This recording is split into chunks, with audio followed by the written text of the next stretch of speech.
बिस्मिल्लाहिर्रहमानिर्रहीम। अस्सलाम वालेकुम नाज़रीन, मैं हूँ साकिब बशीर। आज 9 मई है और आज से एक साल कबल इस्लामाबाद हाई कोर्ट से इमरान खान को गिरफ़्तार किया गया था। वो वहाँ पे ज़मानत के लिए आए थे। एक साल कबल इस्लामाबाद हाई कोर्ट में क्या हुआ था, कुछ अहम हक़ाइक़ आपके सामने रखेंगे। उसके बाद हम बात करेंगे कि 9 मई के जो वाक़यात हैं, जिसमें हसास तनसीबात को निशाना बनाया गया, उसके बाद बहुत सी गिरफ्तारियां हुई। लाहौर, रावलपिंडी, पेशावर 9 मई के मुकदमात दर्ज हुए, जिस मुकदमात में कितने लोग जो है वो नामजद हुए और कितने गिरफ्तार हुए, कितनी रिहाई हुई और अभी कितने लोग जो है वो अभी भी उनकी रिहाई होना बाकी है, और इन केसेस के ट्रायल्स की क्या पोजीशन है और कौन सी ऐसी चीजें हैं वो जो होनी चाहिए थी जो बहरहाल नजर नहीं आई, और कौन सी ऐसी चीजें हैं जो नहीं होनी चाहिए थी और वो हो गई, जिसकी वजह से केसेस पर जो है वो कहीं ना कहीं असर भी पड़ा है मेरी नज़र में। तो इस सारे तनाजुर पे हम बात करेंगे आज की वीडियो में। बड़ी इंपॉर्टेंट वीडियो है हमारी। इस पे आप हमें यूट्यूब चैनल हमारा सब्सक्राइब कर लें, ताकि जब भी हम कोई वीडियो अपलोड करते हैं तो फौरन उसका लिंक आपको मिल जाया करे। शुरू करते हैं हम। आज से एक साल कबल क्या हुआ था। आज से एक साल कबल तकरीबन 12:30-1 बजे का टाइम था जब इस्लामाबाद हाई कोर्ट में हम दाखिल हुए। इमरान खान की वहाँ पे आमद से कबल 9 मई से पहले भी तकरीबन 2 या 3 समातें जो वहाँ पे नफरी थी, जो सिक्योरिटी थी, क्योंकि 18 मार्च का एक वाक़या हो चुका था जुडिशल कॉम्प्लेक्स में। इससे पहले जो फरवरी में भी 28 फरवरी को भी इस तरह का एक वाक़या हुआ था। तो इस तनाजुर में सिक्योरिटी बहुत सख्त होती थी। जो रेंजर्स के एहलकार भी मौजूद होते थे। पुलिस की बड़ी भारी नफरी इस्लामाबाद हाई कोर्ट की उस पुरानी बिल्डिंग के अंदर भी और बाहर भी मौजूद होती थी। हुआ कुछ यूं कि ये टाइम था तकरीबन 12:30-1 बजे जब हम वहां पे दाखिल हुए इस्लामाबाद हाई कोर्ट में। तो इमरान खान की वहां पे आमद से कबल वहां पे जो नकलो हरकत थी वो गैर मामूली हो चुकी थी, लेकिन उस गैर मामूली नकलो हरकत को महसूस इसलिए नहीं किया गया क्योंकि पिछली 2 समातों में भी इस किस्म की गैर मामूली नकलो हरकत इस्लामाबाद हाई कोर्ट के अंदर जो है वो हो जाया करती थी। उस से कबल हुआ कुछ यूं था कि तकरीबन 4 या 5 मई थी, तो इस्लामाबाद हाई कोर्ट में जो इमरान खान थे वो मुख्तलिफ जमानतों के लिए आए हुए थे। तो उस वक़्त भी जो क्योंकि एंट्री बड़ी सख्त होती थी, बड़ी जो है वो मखसूस लोग इंटर हो सकते थे, कार्ड्स जारी होते थे सहाफ़ियों के लिए भी, प्रोसिक्यूशन के लिए भी, इमरान खान के वकला के लिए भी।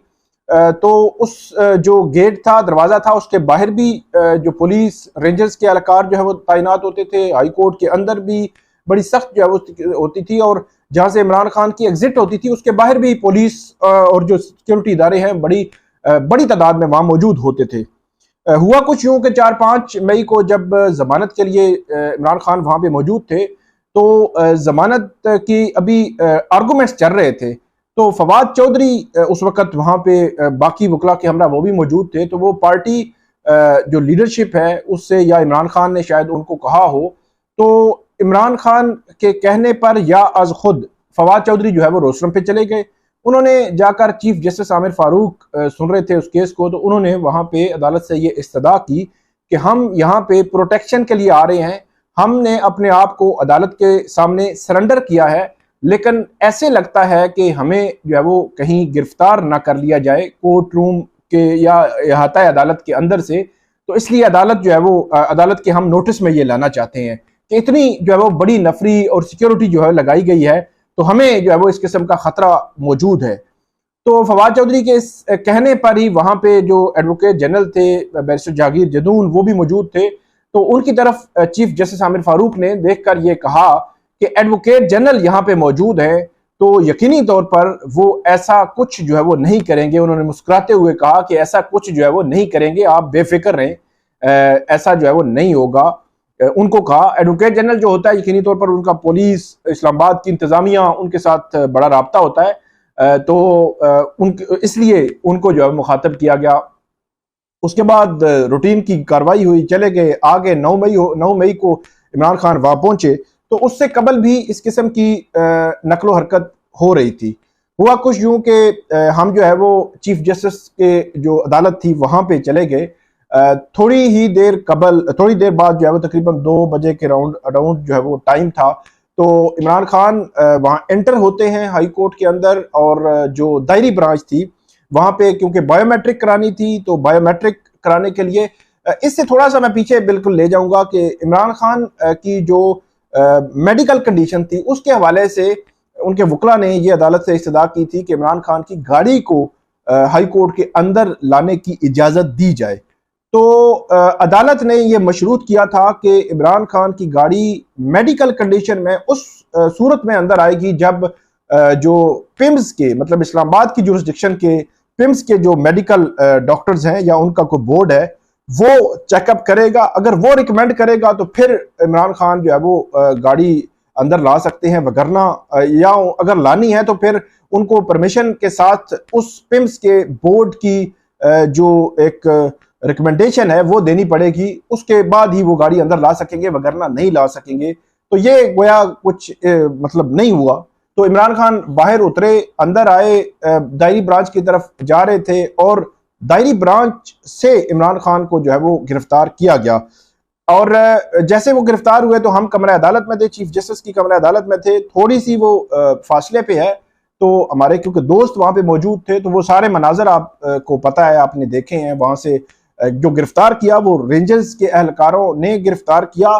पुलिस के साथ कोऑर्डिनेशन बज़ाहिर मुझे नहीं लगी। उसकी वजह यह है कि जब जैसे ये गिरफ्तारी हुई, अच्छा यहाँ पे एक बड़ा इंपॉर्टेंट नुकता मैं आपके सामने रखूंगा, जैसे ही ये गिरफ्तारी हुई तो चीफ जस्टिस आमिर फारूक जो है उनकी अदालत में वकला भी आ गए। उन्होंने मतलब शोर मचाना शुरू कर दिया कि जो वकला थे इमरान खान को जब वो गिरफ्तार करके ले गए, तमाम वकला जो है वो चीफ जस्टिस की कमरा अदालत के बाहर आ गए। वहां पे नारेबाजी शुरू हो गई और कमरा अदालत के अंदर जो थे वहां पे भी टेंस सिचुएशन थी।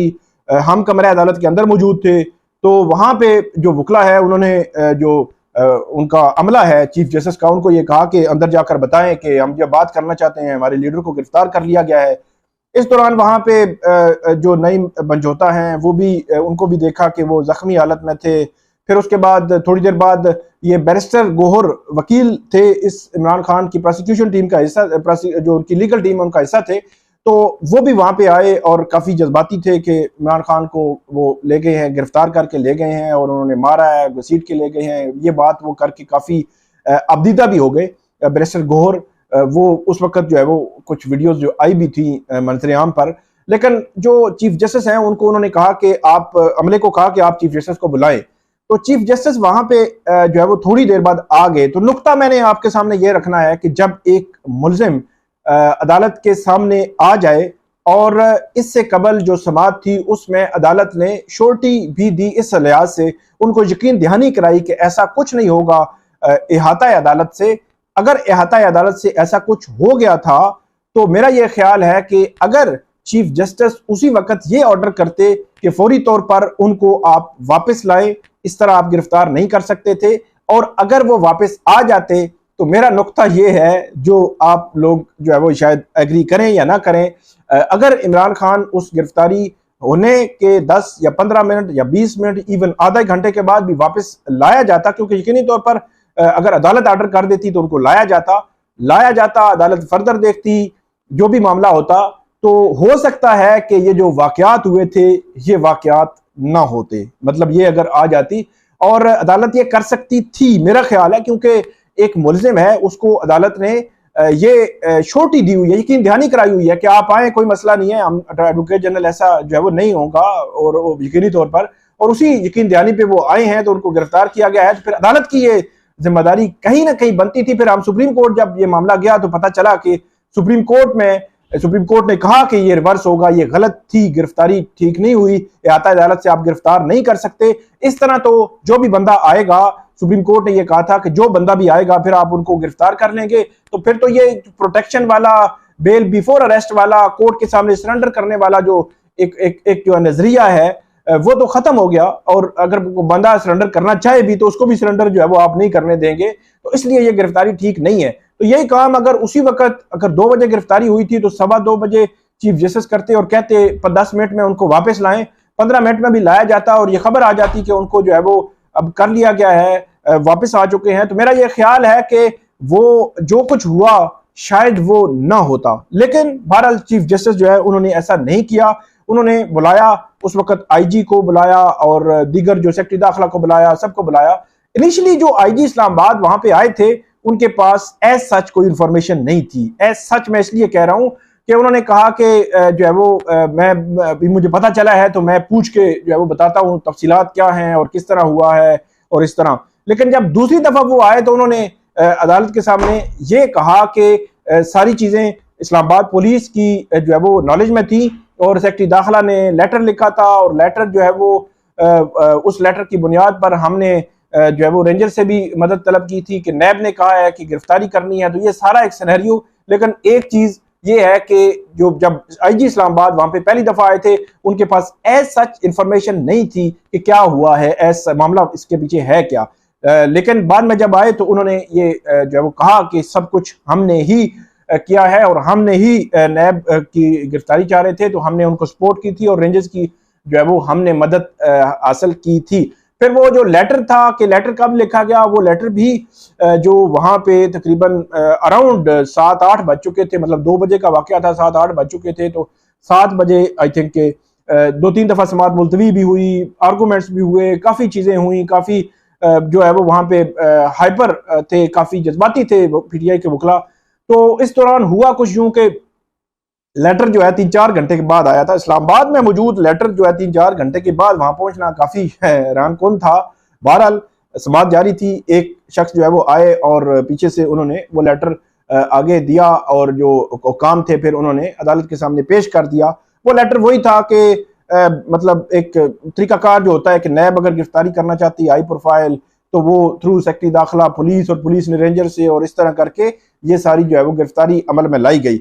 एक तो ये मामला हो गया, वहां पे कमरा अदालत में ये सारा कुछ होता रहा, फवाद चौधरी वहां मौजूद थे, काफी और भी इनके रहनुमा जो है वो मौजूद रहे इस सारे जो है वो वक्त के दौरान।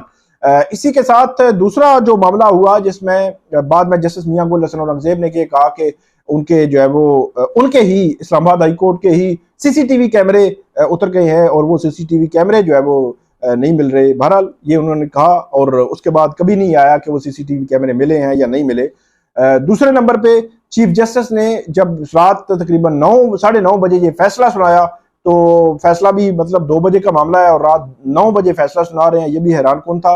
बहरहाल तो 9 बजे जब उन्होंने फैसला सुनाया तो उन्होंने ये कहा 9 या 9:30 बजे तो फैसला उन्होंने कुछ यूं किया या 10 टाइम था, मुझे एग्जैक्ट टाइम देन में नहीं आ रहा। तो हुआ कुछ यूं कि उन्होंने कहा कि जो आईजी इस्लामाबाद सेक्रेटरी दाखिला और इनके खिलाफ कंटेम्प्ट की प्रोसीडिंग शुरू होगी और जो एफआईआर की जो है वो दरखास्त दी जाएगी और एफआईआर होगी। आज 1 साल हो गया है, अभी तक तो मेरे नॉलेज में नहीं है कि कोई चीजें जो है वो आगे बढ़ी हैं। अब ये हाई कोर्ट का अपना मामला है, हाई कोर्ट देखती कि इसको कैसे आगे लेकर चलना है। बहरहाल वो मामला बाद में सुप्रीम कोर्ट गया और सुप्रीम कोर्ट के बाद फिर जो है वो सुप्रीम कोर्ट ने वापस रिवर्स किया और इमरान खान को फिर रिहा किया गया और फिर 5 अगस्त को वो जो है वो गिरफ्तार हुए। तो ये सारी जो है वो रुदात थी वहां पे।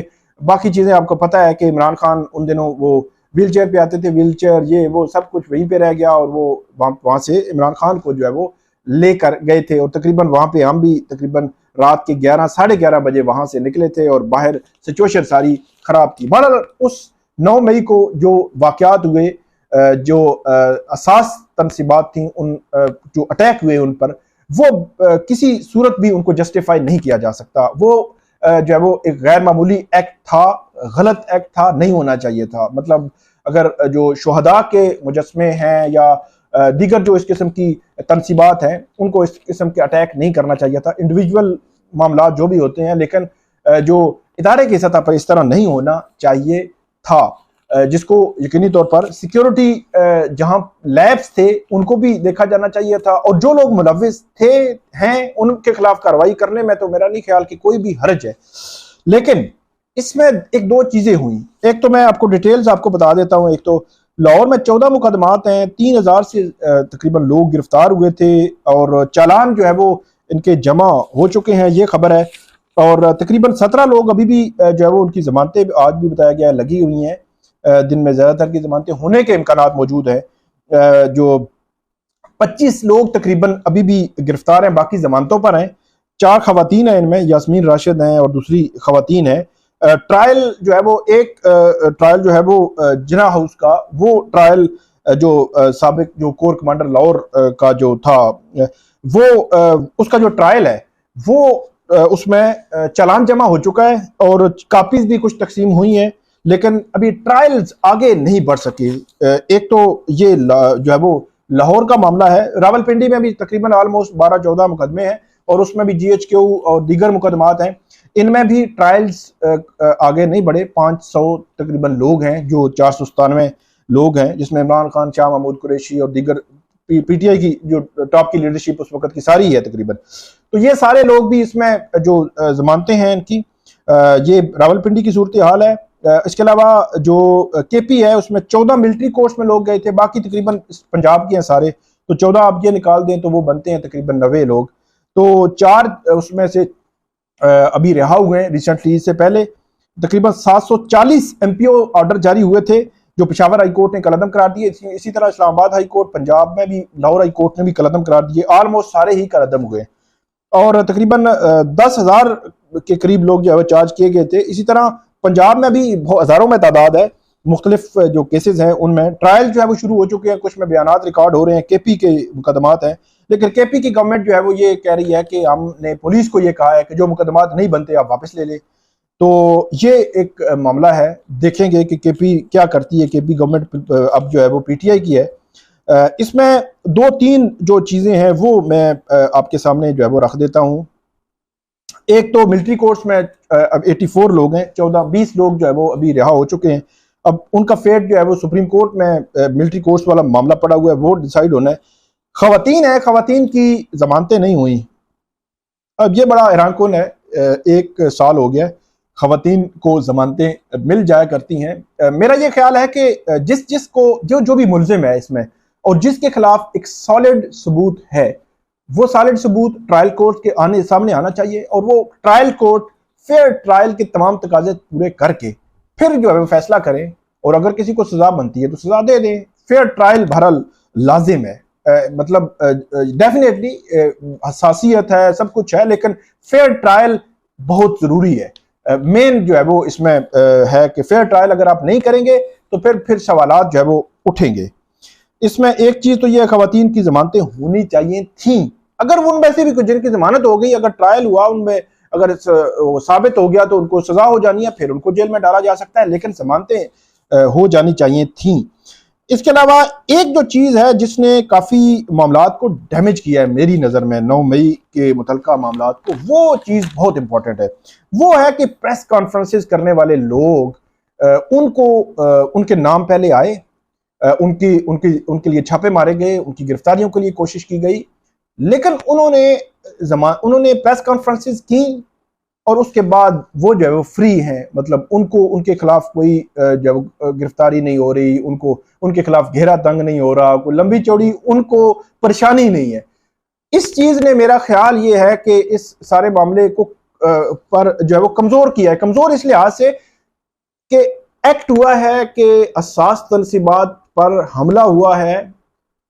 एक्ट के मुताबिक उसमें जितने लोग थे फेयर ट्रायल के मुताबिक तमाम लोगों को गिरफ्तार करके ट्रायल करें, सजाएं दें, दो राय नहीं है इसमें।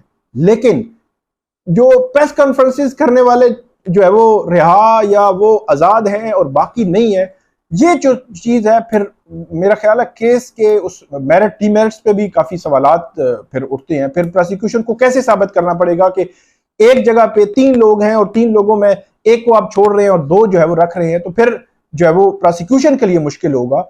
और इसमें एक और जो चीज है, और मैं ये कह रहा हूं कि प्रेस कॉन्फ्रेंसेस को आप साइड पे रख देते, आप प्योरली मेरिट्स पे कानून के मुताबिक ये चीजें आगे चलाते और जो लोग एक्चुअली इसमें मुलविस थे प्रोसिक्यूट करते, सजाएं देते और अभी तक ट्रायल भी मुकम्मल हो चुके होते, कोई मसला नहीं है। मेरा ख्याल है जब इतना वो मामला गंभीर हो जाएगा तो फिर चीज़ें जो है वो फिर अदालती उमूर में भी लटक जाती हैं।